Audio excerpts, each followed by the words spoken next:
edge on it.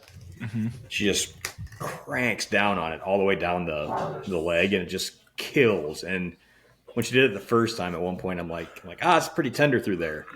And she goes, oh, okay. And then just kept doing it.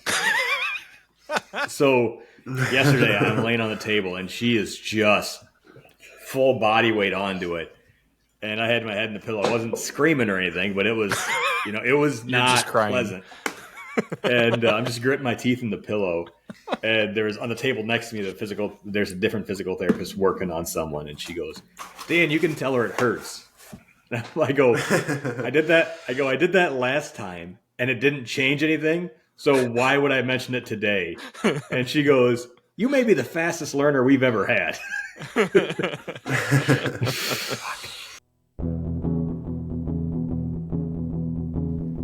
podcast about bourbon and the ones who drink it.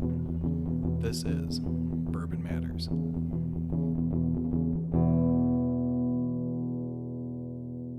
Welcome to Bourbon Matters. I'm Jake. I'm Dan. And I'm Gold Eagle Jake. And today is a very special day because we're talking about the greatest distillery in the world. Dan is steaming right now. Dan is steaming if you're not watching the video. I just know it's the greatest distillery in the world because whenever you walk into a store, you can never find their products. And that's the great sign of the greatest distillery in the world is that they're always sold out. Well, so is the first one we did. So I'm making an ironic joke that you can always find their stuff. Because there's other distilleries that you can never find their stuff. You should have a fact that proves why. I've got my facts lined up so I can fact check you in real time. So when I said, do you want to talk about it? So I didn't just speak shit. You're like, no. And it's even though you did your research on it. No, I just have Wikipedia open and I read the first couple paragraphs. I did a little bit of research too, but mostly just because this distillery excites me. There's nothing wrong with distillery. This is all tongue in cheek. I like by the distillery way, as the well. distillery that we're talking about is Heaven Hill. If you haven't figured it out already, from me saying it's the best ever. So this is episode 3 of our big 6. So we're halfway there. Last 3 are gonna be Maker's Mark, Wild Turkey, and Four Roses. I believe in that order. Did I get that right? I think I don't read your text messages. Are we going biggest to smallest? Yeah, if we were doing that, Heaven Hill would have been second. No. Yeah, Heaven Hill should have been second, but that's fine. So I Jake guess just didn't want Heaven Hill right behind Buffalo Trace. Is all it was. I was trying to give Dan a little bit of a break. We could have overlapped the debate about the blind tasting face-off that we had. Oh, yeah, that's true. Yeah, that requires strategic planning by Jake, and that's not his forte. Speaking of the blind tasting... tasting... You have a forte? Do I have a forte? Producing podcasts, apparently. Speaking of the blind tasting, about a month or 2 ago, we did Buffalo Trace versus Heaven Hill in 2 different blind tastings, which was very interesting. And we had Heaven Hill was 4-2 in that breakdown. Landslide. The first tasting was 3-0, so it was a landslide. But what was also really cool about that first tasting is it was 2 shelfy Heaven Hills that took down 2 Supreme allocated Buffalo Trace products. And I'm trying to look back and pull up the results. So when you account for that, it's actually a complete tidal wave. Yeah. And a landslide. Yeah, one vote off of being 50-50. Complete tidal wave. I'm looking landslide, back. Mega eruption. I'm looking back for the results right now. I should have done this before, but we don't really do research. We just get on here and talk most of the time. And I know Rittenhouse Rye took down Taylor Rye in the first round, which was very cool to see. 2 bottle room on ryes, and Rittenhouse is a third of the price and also on the shelf everywhere you go. And we will come back to the rest of the results as soon as I find them. Mash bills, too. They're probably both Kentucky ryes with very low rye content. Right. Relative to being a rye. Do you want to talk about mash bill? Do they disclose any mash bills? I don't think do Yeah, they? I got Oh, all you that kind in my of little yeah. Why don't you go ahead and talk about the sheet. mash bills? Yeah, let's jump into that. So just a little bit about Heaven Hill Distillery. They didn't start until after Prohibition, so they first opened their doors in 1935. And they built it on property owned by a man by the name of William Heavenhill. So they did a real strong reach to get to the name Heavenhill. They just took the guy's last name and added a space in the middle of it. Pretty ingenious. But they started in 1935. In 1942, they were actually shut down by the government and mandated to produce whiskey for the war because apparently there was some big war going on in 1942. But I don't know how that helps the war efforts, but God bless our government for deciding that they needed to make whiskey for the troops. I appreciate that from them. The government did one thing right in 1942. Not too long after the war, in 1957, they introduced Evan Williams bourbon. 86, they released the first label for Elijah Craig, which is a 12-year-old bourbon and was the world's first small batch bourbon labeled. In 1989, they acquired a couple brands of the names of, or 1989, they got Henry McKenna. And then 1996 was a big day for them on the negative side because you're going to hear a lot of things about warehouse fires and distillery fires because high proof alcohol and flames seem to have issues.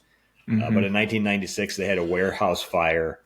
Every distillery we've covered so far has had a warehouse fire. Yeah. Right? Yep. But this, I mean, I think this is kind of the most talked about, at least as far as I know, and from people I've heard talk about it.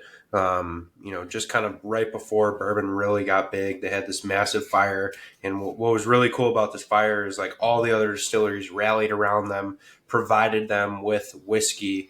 And I was actually reading an article earlier today that talked about how if that happened in today's day and age, it'd be next to near impossible for all these distilleries to back them up because everybody has a shortage right now of bourbon. Yep. So it just kind of was the right timing, and it also led them to the distillery that they're at right now, the Bernheim distillery. They got offered to purchase that because of the fire and because they had to rebuild. So obviously not something that is not something we want to happen, but it kind of worked out in their favor, and they rebounded very well from that fire. And I was reading it was the coolest. Part of the rebound was from that. Part of the rebound they've been acquiring a lot of other spirits companies as well too that aren't whiskey, which helped them through it as well. But the coolest thing that they got out of that deal is DSPKY1. Yeah, the first distilled spirits number. They were able to take that. And it was it was recently built. It was like the newest built Kentucky distillery. The stills were perfect for what they were trying to do.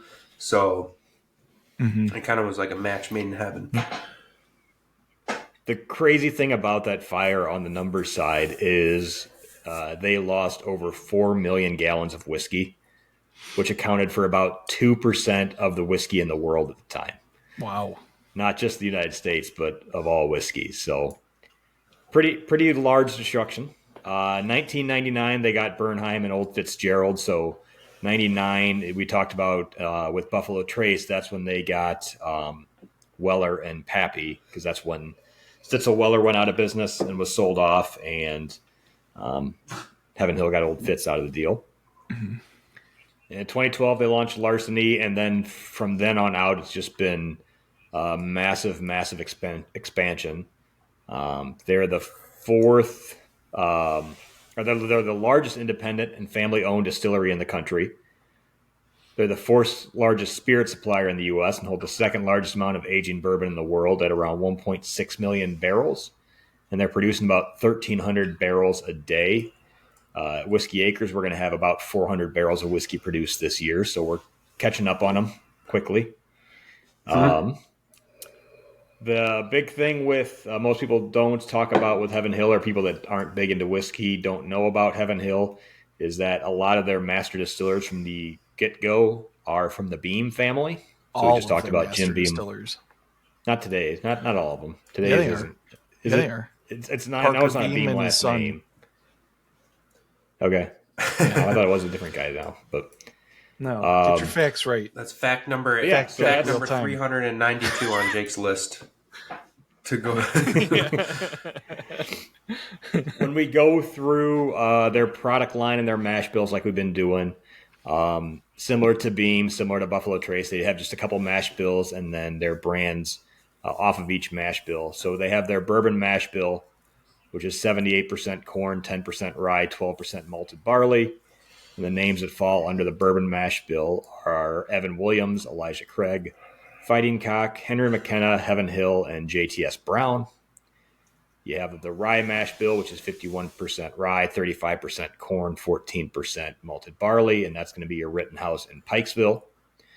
You have your wheated, which is 68 corn, 20% wheat, 12% malt, and that's going to be Old Fitz and Larceny.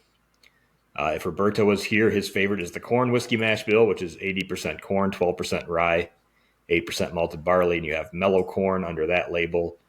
And then Bernheim is the wheat whiskey that they have. It's the original wheat whiskey, which is 51% corn. 51% wheat, 37% corn, 12% malt. And that's kind of the round out of their products and a little bit of breakdown of their history. One other note, Prohibition. I mean, we mentioned, at the time, Dan, talked about how their whiskey lost was 2% of the global share of whiskey, in the fire in the 90s. But the recovery has been pretty spectacular because Heaven Hill's the second largest holder of whiskey in the world currently, which is pretty incredible. Yeah. Especially considering the competition that we've been talking about so far. Yeah, I mean, we wouldn't want to wish that fire on anyone, but it did kind of work out in their favor at the end of the day. And the pieces of the puzzle were put right in front of them and they put them together and they ran with it. And props to them because they're obviously extremely successful. And I was also going to point out an interesting fact. The Heaven Hill, Buffalo Trace, and Jim Beam, the first three distilleries that we talked about, they all share something in common. They have a lot of really, really, really cheap brands. Mm-hmm. Cream liqueurs, other type of spirit liqueurs, bottom shelf bottles, which is kind of different as we transition into the next three of the big six, which I guess it could be argued that they all have their bottom shelf brands, but these three all have a ton of flavored whiskeys. I would encourage everyone to go on the website because there's too many to list in this podcast, but Heaven Hill makes a lot of different creams and flavored stuff that you probably didn't know was produced by Heaven Hill. And yeah, they are acquiring other brands. Dan mentioned it earlier, but the Samson and Surrey portfolio they just acquired 2 years ago, which that is, that's a really powerful line. They have Widow Jane, Tequila Ocho, Mezcal Vago, Few. Oh yeah.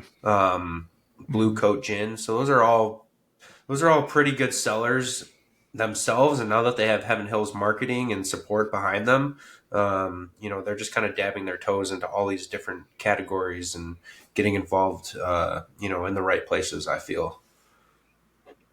Yeah. They're also the largest family-owned distillery in Kentucky. That's headquartered in Kentucky. Well, I think in the world, right? Buffalo Trace is in the country. In the country. In the country. Mm-hmm. If Jake would have been listening to my facts, he would have heard when I said that they're the largest independent Sazerac family is owned. also family owned. Nope. Yeah, they are. Check your facts. I don't believe you're right on Sazerac that. is a family owned company. This is called. They always call it. Everywhere I read was Heaven Hill's the largest, and Sazerac. We got Google. Sazerac's a family owned company, 100%. Buffalo Trace wasn't though, and that's Buffalo the Trace distillery. is owned by Sazerac.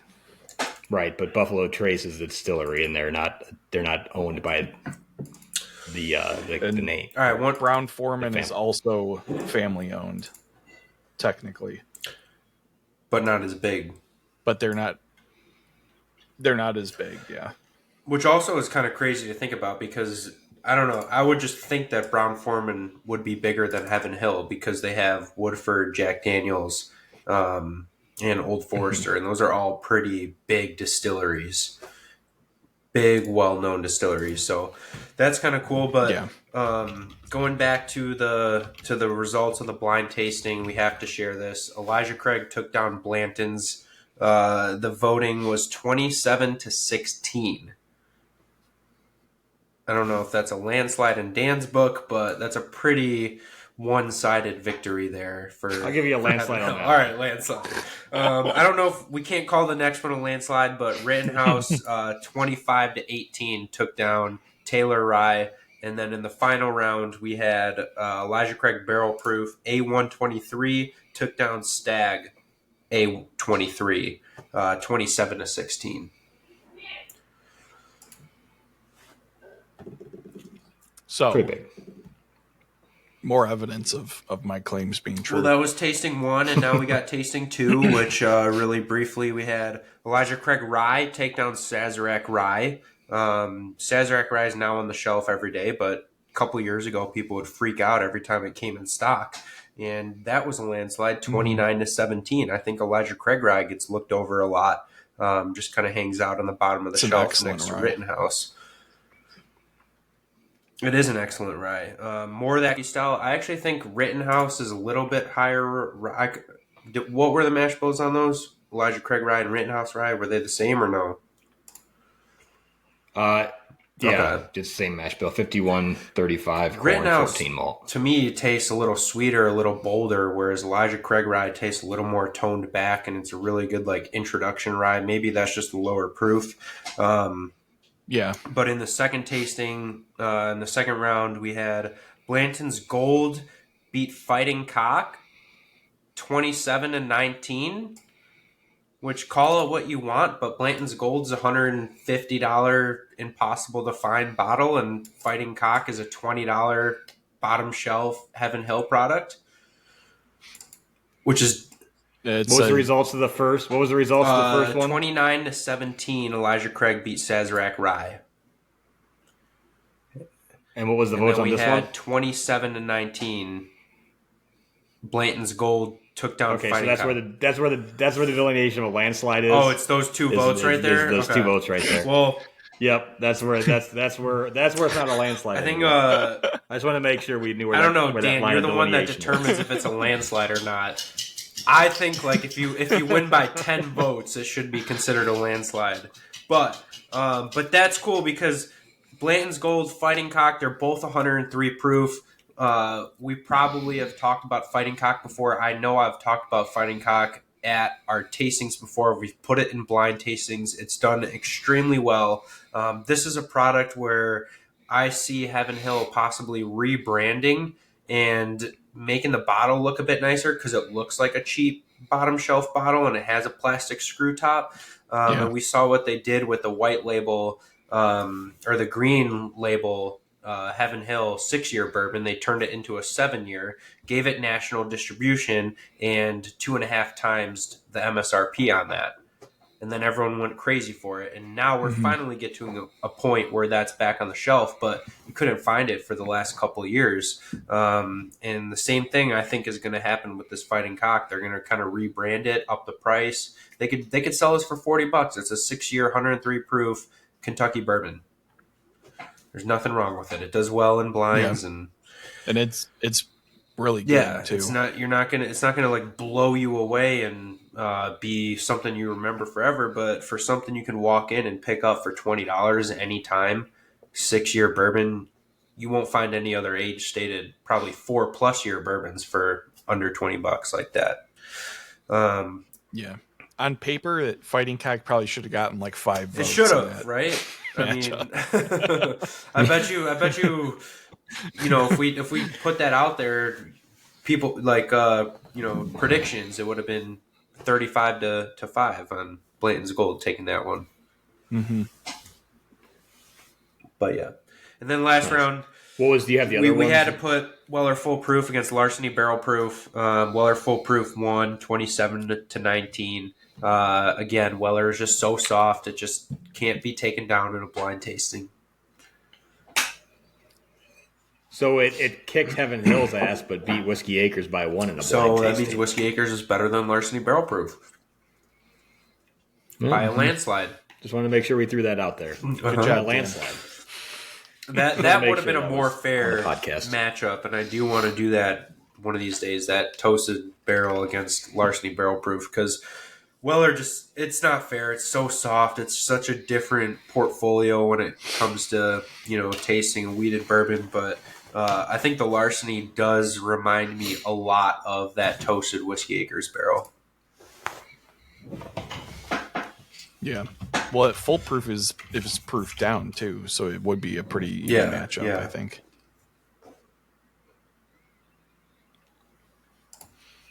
What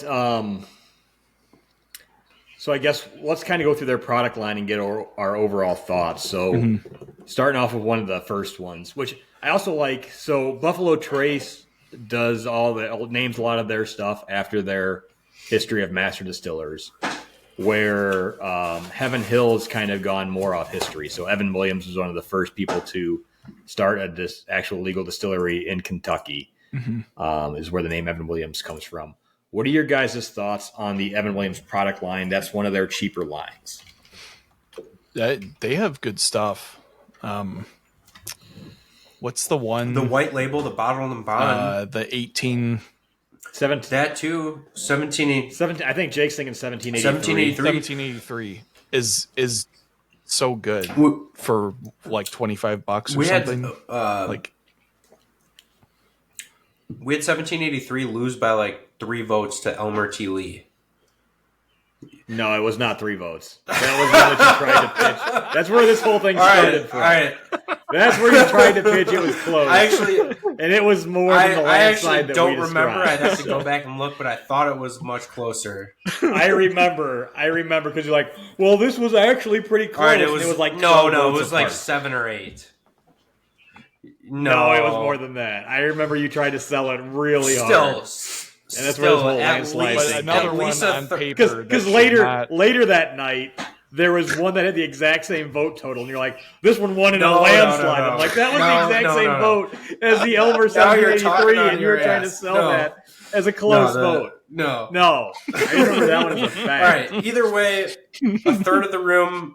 And I don't blame you. You run a liquor store. Your job is to sell whiskey. No. You have 1783 on the shelf. We're talking about 1783 here. We're talking about Evan Williams. A third of the room thought that was better than Elmer T. Lee. And a third of the room, really close vote. I mean, I'm just using worst case scenario. I'm not going to scroll back a year and pull up the results. But but another one where on paper it should get totally destroyed. blown out of the water. The reason I put it in that tasting was because it just got rebranded. So they recently upped the proof. I think it's up to like 94 now, and it was 90. Or it's up from like 86 to 90, one of the two. And they upped the age a little bit. So it's got a little bit more going on, and it's still the same price. It's $20 on the bottom shelf, and you can find it anytime you walk in a liquor store most of the time, if they carry it. Mm-hmm. Yeah, like you said, the white label bottled and bond is also good. Really good for cocktails, and it's super cheap as well. I like the 1783. I will say that in a couple blind tastings we've done at work, there's been barrel picks of Evan Williams in there, and I have not been a fan of any of those. The single barrel? Yeah. And again, that was just from blinds and whatever I was blinded with the other 4 or 5 whiskeys. I'm not going to remember what everything was, but I remember every time that's been my lower one that barrel pick's been in one of those. But I do enjoy 1783. The first time I had it was at one of Sam's events. Yeah, and thought it was phenomenal there, and that was one of the first ones I tasted. And I tasted somewhere in the realm of 1 to 42 whiskeys that night. And that was early on, and I remember it being good. So that one, for sure was good. Yeah. And the single barrel, worth mentioning, it used to have national distribution. Now you can only get it in Kentucky. But it's also an 8-year product for $32. Yeah. We've talked a lot about Elijah Craig, probably one of the best value bourbons out there. Goat. Similar with when we get down to Larceny, they do a couple barrel proofs a year, which are very good. You have your Elijah Craig Toasted. You have your Elijah Craig 18 year, which is probably the best one that they make. Ugh. It is. It is, Dan, the best. This is where Jake gets upset with me now. When we go with historical names, Elijah Craig that's one of the names you hear brought up on how did we decide to use new charred white oak barrels. The story is he had some pickle barrels and charred them to get the pickle flavor out. There's about 4 or 5 different origins of why we have charred barrels. That's one of them. But it's the one I choose to believe. Yeah. That's what it seems to be one of the more favorite ones, but there's a lot of different theories out there, but that's where Elijah Craig comes from. But overall, probably one of the best value lines out there. Some of your almost all their main stuff you're going to easily be able to find, like the 18 year. Some of the barrel picks are hard to find. But the barrel proofs usually get pretty wide releases. It's not impossible to find them. Some of them are harder than others, I think, because of the quantity. But typically, you can find them. We still sell out immediately whenever we get them, but But speaking of that, Heaven Hill. Here's a little insider tidbit for you guys. I found out that they're going to have a ton, supposedly, of Henry McKenna in the next 6 months. So kind of what happened with the finally getting up to age. So kind of what happened with the 7-year bottled and bond. The bottled and bond has showed up everywhere. Oh yeah, that's what I was going to say. Yeah, the same thing that happened with the bottled and bond. That's everywhere now. So they're kind of right now getting ready to do the same thing with McKenna. They've got a ton of barrels. They might even have a ton of bottles already bottled, and they're just kind of waiting till they have enough to hit wide distribution. Get these taters out of their seats and into the liquor stores. But no, there should be plenty. Maybe drop the price down to like $40 again too. I don't think they'll do that, but I do think if you really like Henry McKenna, you'll be able to find it. And I still think it's a decent value. On the high price, it gets up to like $69.99. And for a 10-year bottled and bond bourbon, I still think it's a pretty decent value. Yeah, that's not too bad. I will say McKenna's probably my least favorite Heaven Hill. Yeah, product. I was gonna say it's not really my jam. Every once in a while, you get a really good barrel, but some people really really like it. I don't know if that's because it's allocated right now. It's kind of like Blanton's. Some are big hits, and a lot of them are just like whatever. This is one that's funny for me because it ends up in some blinds at work, and I think it's good. I don't think it's worth the craze and what people were paying for it before. It's definitely not worth the craze. But yeah, it's the funny thing is though, when I drink it just whenever, I think it's fine. Twice in blinds at work, it's either been my top or my second at work when we've done some stuff. It's always interesting that's been one of the ones that showed up a few times. It's like Evan Williams has shown up a few times and been towards the bottom, and McKenna has shown up a few times and been towards the top. But you like them old. Do you think, Jake, when that happens, when we start to get McKenna 10 on the shelf, do you think we're going to run into the same thing we've talked about recently with the Heaven Hill 7-year bib, where it used to never be able to sit on the shelf, now all of a sudden it's out, and I've seen it on sale at a bunch of stores lately because it's been sitting?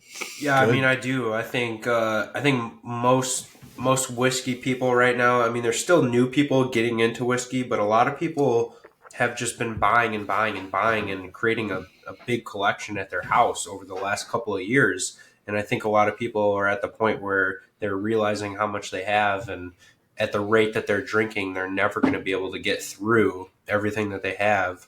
if they just keep buying. Yeah, those people are the worst. They're the best. I don't like to associate with those people. Well, I mean, so like, and I say that because I think like McKenna is one of those items like any of the Buffalo Trace products where you hear people say, "Oh, I have 4 backups of Taylor Small Batch. I have 6 backups of Blanton's. I have 6 backups of McKenna, and I'm not going to open one until I get another backup." Like, there's no reason to have backups of these bottles anymore. Just open them, drink them, share them, enjoy them. If you have multiple McKennas or multiple Blantons, that's a really cool tasting. Open them all, side by side them, find what barrel you like the best, see if you can pick out the differences. That's kind of one of the most fun things in bourbon is comparing the same thing and picking out the differences between single barrels. Yeah. We've talked a little bit about Heaven Hill. The last one we haven't talked about, again, another cheaper one, which I know we all enjoy, is JTS Brown, and probably one of the more underrated, low shelf, super underrated bourbons. I lost by 2 votes. What's the Taylor retail Small on Batch that? is $18, $17.99 for the bottle and bond. Then it's like $15 for the regular. But that was actually the only one that Taylor won in a blind tasting. That's it. But still, it was like by 2 JTS votes. Brown. Good for them. Good for them. And it's a $18 no, good for them, Dave. top. They got something right. Put it in a tube and sell it for $40 Yep. The rye side of things, I think I've had a Rittenhouse. I've never had a Pikesville. Obviously, I don't normally gravitate towards rye, so I will let you guys speak more on that side of things. Absolutely hate Pikesville. It's really heavy on the dill kind of note, so that's like not at all your jam. Rittenhouse is a little bit different. I like both of them quite a bit. So I don't have anything bad to say. Rittenhouse has that like sweet caramel punch that you find in a bourbon. Like you get the char, you get all that sweeter notes, you get a little bit of vanilla, but definitely a lot of caramel. And then Pikesville, I don't know, Dan, you might like Pikesville because it is low rye, and a lot of people really, really like it. I've actually haven't met someone that said they didn't like Pikesville. It's 110 proof, so it's got a little more punch than any of their other ryes. And I think it kind of stands on its own. Funny story about Pikesville, the last couple of years, probably haven't seen any on the shelf. When they bought the Pikesville brand, one of the only wishes from the previous owners of Pikesville was to keep the bottle shape. And when COVID hit and glass became a big issue, they couldn't get the bottle. They couldn't find anyone to make that bottle. So they just said, all right, we're not going to bottle any Pikesville. And that was right when Elijah Craig Rye came out. No. So that's my theory there. But now supposedly Pikesville is back, even though we're not really getting enough to keep on the shelf.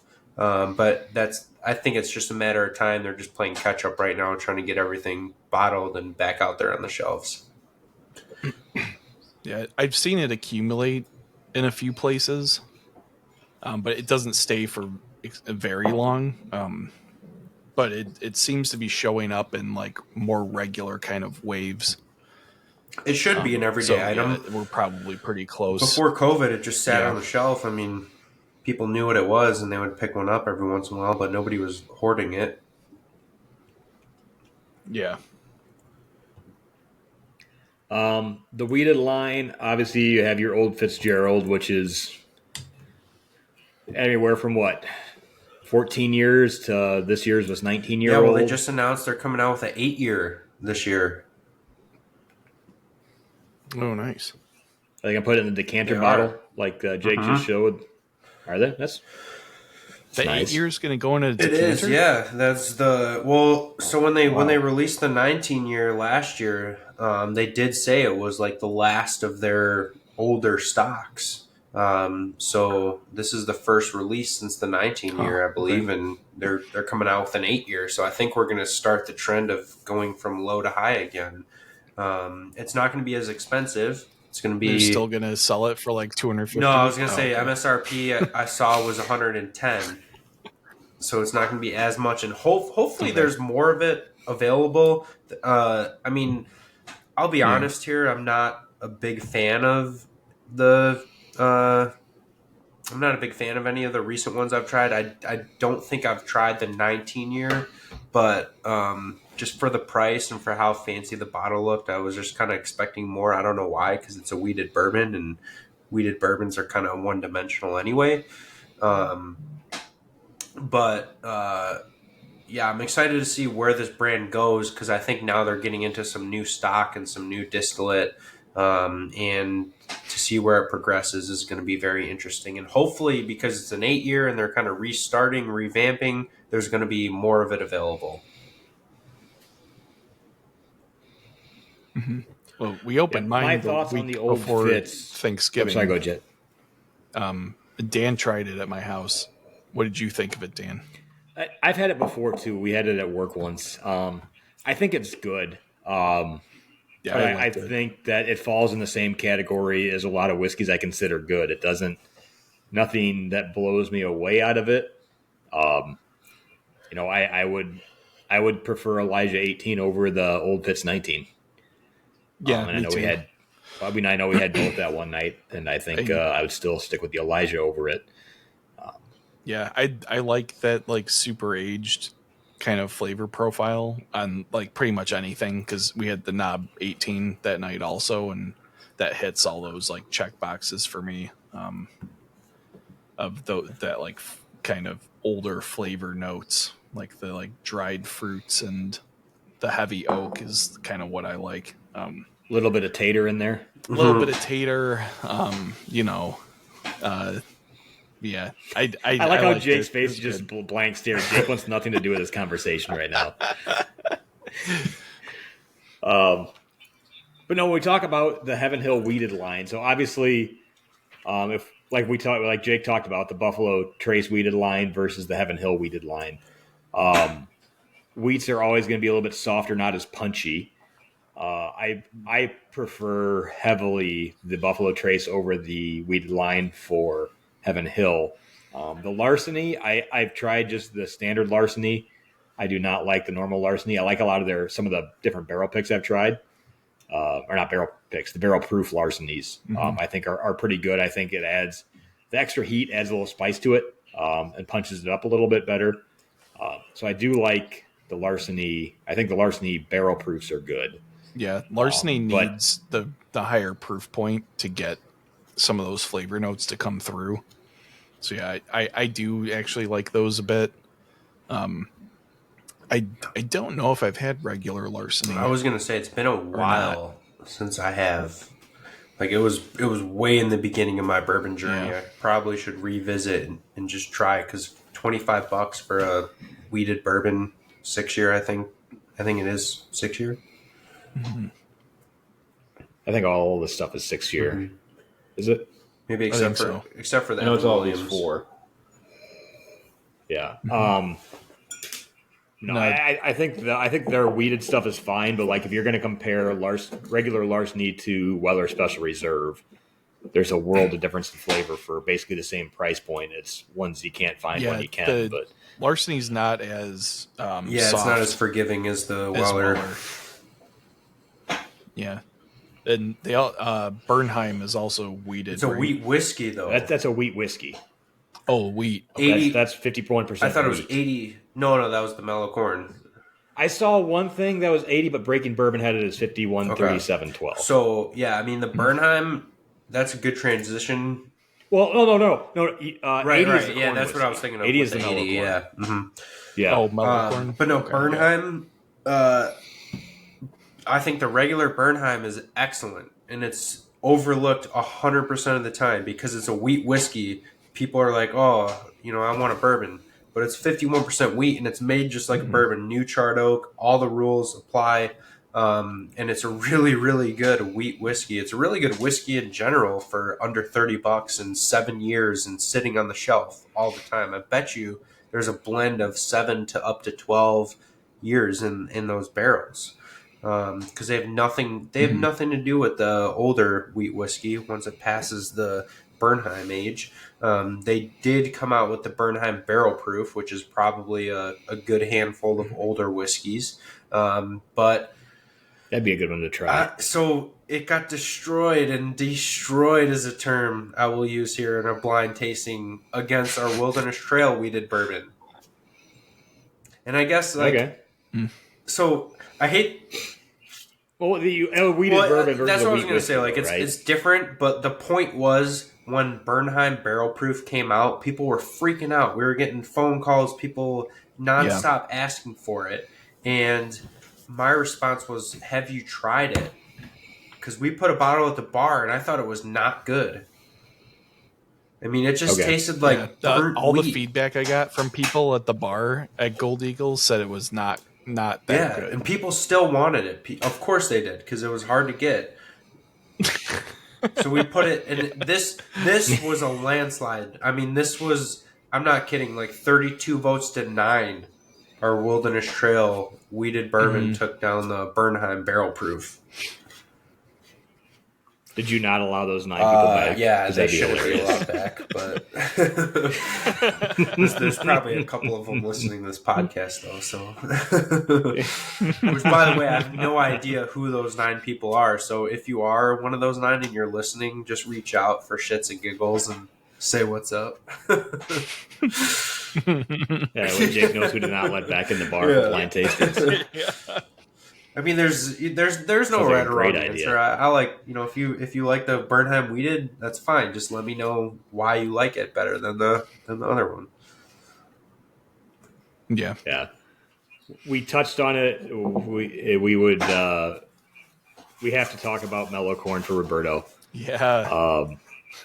I think it's funny because not only that, but when we were at Heaven Hill, Roberto bought a mellow corn hat, and there's some people that come to Whiskey Acres and bottle all the time, and one of the guys wears that exact same red mellow corn hat, and he's one of the guys that brings in some of the hardest to find whiskeys to try afterward. So I don't want to say anything to him about it because, like, a lot of whiskeys that you read about and wish you could try, I've been able to do because of this guy, but at the end of the day, he's wearing a mellow corn hat, and I just don't know what to think of him because of that. I mean, it's not bad whiskey. No, it's not bad. It's fine. Like, if you're in a pinch, I'd take that over nothing.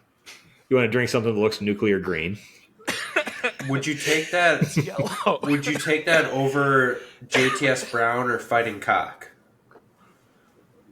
No. And I'm only asking because they're all about the same price and all available. Yeah. There's so much. I mean, it's not bad, but there's so much on the bottom shelf that is so good that I'd take over mellow corn. Yeah, if you're really going for sweetness, mellow corn is probably the best out of those 3.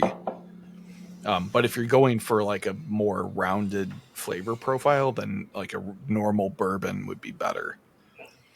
I do like how when Heaven Hill came out with their big yearly release, and they just called it a 20-year corn whiskey. Like 20-year. They should have just leaned into it. Just called it, like, because they knew it. They said, "Hey, 20-year mellow corn." And they'd be like, "Cool, good for you guys." Oh my god, fancy package. I mean, that was gonna be a tater bottle, no matter what. Call it a 20-year corn whiskey, and we'll be good.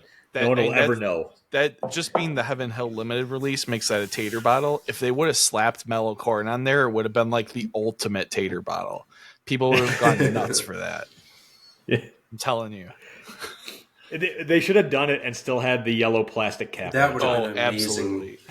Absolutely.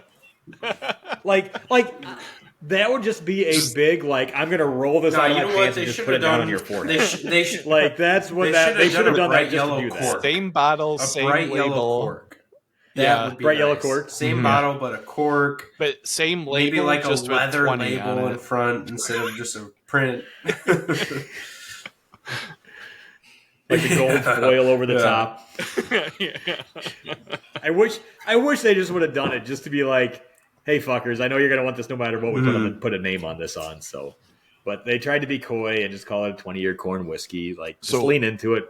Funny thing about Mellow Corn is during COVID, they had some kind of supply chain issue where they couldn't get the yellow caps, and they just briefly switched to black caps, and people were going nuts to try and get black cap Mellow Corn bottles just because it was like a deviation from the normal ones, which I think is absolutely hilarious. I think it's hilarious you refer to those people as people. It's like the Smoke Wagon Clear bottles. Oh, yeah. I don't know. I have nothing wrong with Heaven Hill. I joke around him just because Jake likes him, and I got to be anti-Jake. I will say one of the drunkest times I've been in my life was at Heaven Hill Experience. Yeah. When we were down there on our tour. I felt bad, Jake. I don't know if we've told you this story. Oh, no, I think we said, we got, we went through a tour company that booked all of our tours. When we got to Heaven Hill, they had put it in their system at Heaven Hill incorrectly. So we ended up probably where you go when you're down there for barrel picks in their executive boardroom with just a bunch of drunk yahoos that had no reason to be in a fancy room drinking all these fancy bourbons they were pouring us. But they kept talking about us like we were podcast royalty too, which was pretty funny. Like, oh, bourbon matters right this way. Yeah. Because we weren't wearing our. No, I think I wasn't wearing my T-shirt that day because that was the second day. Some of us wore the shirts again, but I decided to wear clean clothes and not be a scrum. Yeah. So we got to try some really nice stuff. We got to try not the 2022 Parker's Heritage. I think it was the 2021. Yeah, it was the Orange Curacao. The Orange Curacao finish that was pretty good. We got to try McKenna and Toasted. Elijah Toasted. They didn't give us any of the rye. I don't think. It was all bourbon. I don't I feel bad. That lady was so nice, and I couldn't shut up, and Roberto couldn't shut up, and we were loud and drunk and obnoxious, and I felt bad because they screwed up and they made special arrangements to be able to host us, and I was just not sober at that point. Afterwards, I took a little nap before I got to Four Roses, though, and all things are better. But any other thoughts on Heaven Hill? Besides them being big and not as good as Sazerac. Yes, I mean, the only thing I think we should talk about flavor profile a little bit. Their bourbons have a kind of a nutty kind of flavor profile. It's more in the realm of almond. I think it's almost. It's not like it's almost like a combination of Jim Beam and Buffalo Trace. Because it's not quite as peanutty. Yeah, it's not as peanutty or sweet, but it still is sweet, and you get a little bit more spice than Beam, but not as much as Buffalo Trace. Yeah, it's not as fruit heavy as Buffalo Trace is. It's a nice middle ground between the two. You do get some good, some of those aged notes that I really enjoy, even on their normal stuff. You get some of that dried stone fruit kind of stuff, and you get the oak on almost everything because they have really old stock of almost everything. It's like one of you guys said, it almost everything is at least 6 years old that's coming out of there. So it has a lot of good aged notes. That's one of the reasons why I like it so much. Good review. No, Thanks. What's funny is I was actually thinking about flavor profile right before you brought that up. So great minds think alike, and Dan just sits over there and listens. I just talk shit. That's my job. Nuttiness is what I get out of it. Not really on the nose. But it's very different than the peanutty Jim Beam that you kind of get. It's more of the savory end of it's walnuts. You get more the vanilla, more of the caramel. Yeah. Cool. Nice. All right. Dan's had enough of this. I've had enough talking about Heaven Hill for about 3 years.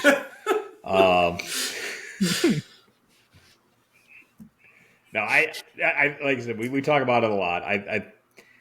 If you're gonna go into a store and be able to find something, you're always gonna be able to find Heaven Hill stuff, and it's always gonna be, you're never gonna be disappointed with it. So, unless it's mellow corn, but no, Jake, I know that you have a bunch of Heaven Hill stuff in stock. So if people want to buy some of these fine products we've mentioned on the show tonight, where can they find them? GoldEagleWine.com. Damn, I guess I should drop a coupon code. It's been a few episodes, and mostly because I think I don't know, we haven't really talked about a certain product that we had and was available. So I think no coupon code for Buffalo Trace. Yeah, right. Scrooge. We could have done a Sazerac Rye one, I guess, but too late. So let's do Fighting Cock, because I think that's one that anyone should be able to buy. It's not going to be a huge discount, but I'll do 15% off on a bottle of Fighting Cock with code BMCock. Yeah, that's what I was hoping for. That's what I was waiting for it, and I wasn't going to say anything. I'm like, I have the perfect comeback if he doesn't use this. But I'm glad you stuck with it. Way to be a player. Cock will get you 15% off Fighting Cock. So instead of $20, you'll pay $17. It'll be the best $17 you ever spent.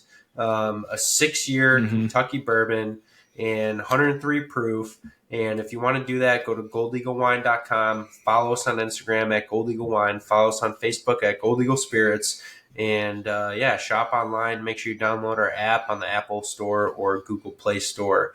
And then you can plug in that BMCock coupon code to get 15% off a bottle of Fighting Cock. Dude, can we do chicken cock next week? Yeah. Like, just have back-to-back VM cock coupon codes. Like, let's just do it. Like, let's just lean into it at this point. We're full out Lehman. Let's just go for it. All right, screw the big six. We're gonna do chicken cock next week. Yeah. Jake, try and help us finish off better than where we're at right now. Where can people find the podcast and find some great coupon codes like DM Cock that Jake just drops? So you can listen to us on Spotify, Apple Podcasts, and any other podcast platform. You can watch us on Spotify and YouTube. You can find us at Bourbon Matters on Instagram and Facebook. You can go to our website if that pleases you, bourbonmatterspodcast.com. You can email us, bourbonmatters@gmail.com. That covered everything, right? Yeah, how many people are going to buy a bottle of Fighting Cock just to use that coupon code now? I think that was the best idea ever. Because I think, I agree. Like, that was who cares about saving $3? I just want to show that I use this BM Cock coupon code. Yeah, I feel that's the real winner here, is just being able to use it. All right, hold on. But you have to say it to the cashier when you check out. When you pick it No, up. don't, because that can cause a lawsuit. Don't do that. That can cause a lawsuit. That was part of the reason why I was like, well, I'm not going to do 10% off Fighting Cock. That's $2, but 15% off will get you the same price as basically what we paid for it to get it on the shelf. So take advantage of it, not to save $3, but just to use the BM Cock coupon code. Yes, absolutely. That sounds fair enough. All right, guys. Before we go, we got to talk about the blend off. We've agreed to the rules. Those will be posted this week. Agreed is a loose term. So I'm going to run through them real quick. So name of the game is to create a blend of whiskeys, and then we're going to have a face-off to determine who is the best blender out of the three of us. I've already started my blend, and I have to say I'm like 90% sure that it's a winner. I just need to do some fine-tuning, but rules. Number 1, bottles used must be under $80 each. Number 2, final blend must qualify as a straight bourbon. Number 3, if proof down, the final proof must be noted. Jake clarified that you also need to provide the proof that it's at, even if it's not proof down, which should be fairly easy. But you do. The point is to say that you cut it with water or not. Rule number 4, minimum of 3 unique brands or labels are required in the blend. And rule 5, only 1 bottle used can be finished. So Dan's upset because he can't just have Rob blending something in the back of Whiskey Acres. I like how you just really killed the vibe we had going on here. Everyone was all laughing about BM cock, and then you come in with the rules. Let's get back to the cock. Yeah, that sounded even bad. Please clip that and add it to the soundboard. I think we're gonna get a. That's better than Roberto's. I did it all for the nookie. Yeah, maybe we'll get a new. That's some good chili record for listeners. Yeah, awesome. All right, guys, that was fun. Glad we're done with Heaven Hill. Let's move on to the next one. Yeah. So the blend off is going to be in January. So we've got a month to put our blends together. So be on the lookout for that. Oh, yeah. Because that's going to be a lot of fun. All right. Cheers. All right. Cheers, boys. Cheers.